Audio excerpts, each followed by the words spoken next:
It's an extremely common practice in the fitness community to measure subcutaneous fat thickness, use a formula to express the results as a percent of body mass, and call it acceptably healthy if it's under 25% for males and under 30% for females. Anything over that level would be considered contributory to cardiovascular disease, diabetes, and a variety of other pathologies.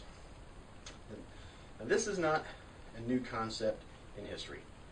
It didn't develop in recent years.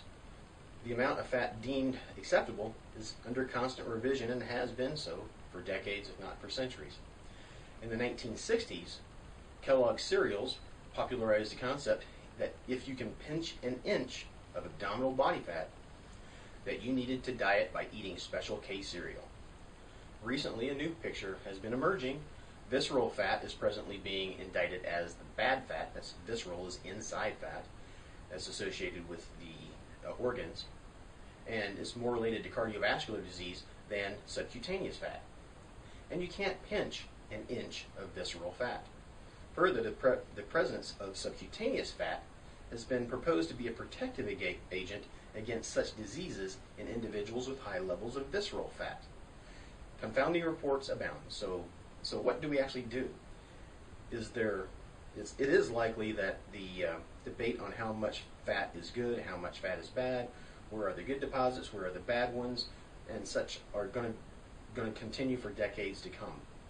Research looking at correlations, as virtually all human obesity studies do, will generally not answer questions about causality.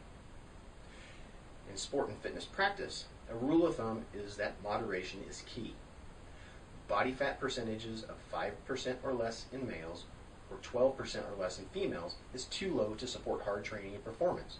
And it actually represents percents lower than this, likely representative of an inappropriate diet or of overtraining. Percentages in the 20s and 30s are too high. Athletes need to be somewhere in the middle. In sports where power to weight ratios are important to success, like cycling, a low percentage nearing the lower limit is acceptable and desirable. In weight class sports where head-to-head combat or competition is the norm, a low percentage is also an advantage. In virtually all other types of sport, a moderate level of adiposity is just fine, and pushing the lower limits is absolutely unnecessary. This lower levels or lower percentages can be pursued if desired, but a male football athlete at 11% can drop to 5%, but it accomplishes very, very little performance benefit. In fact, a cautionary note is advised here that dietary restrictions that lose body fat will at the same time reduce the anabolic capacity of the body as a whole.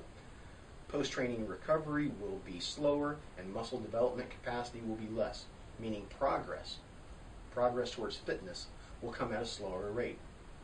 Balancing fat loss with training goals is always going to be a razor's edge to walk.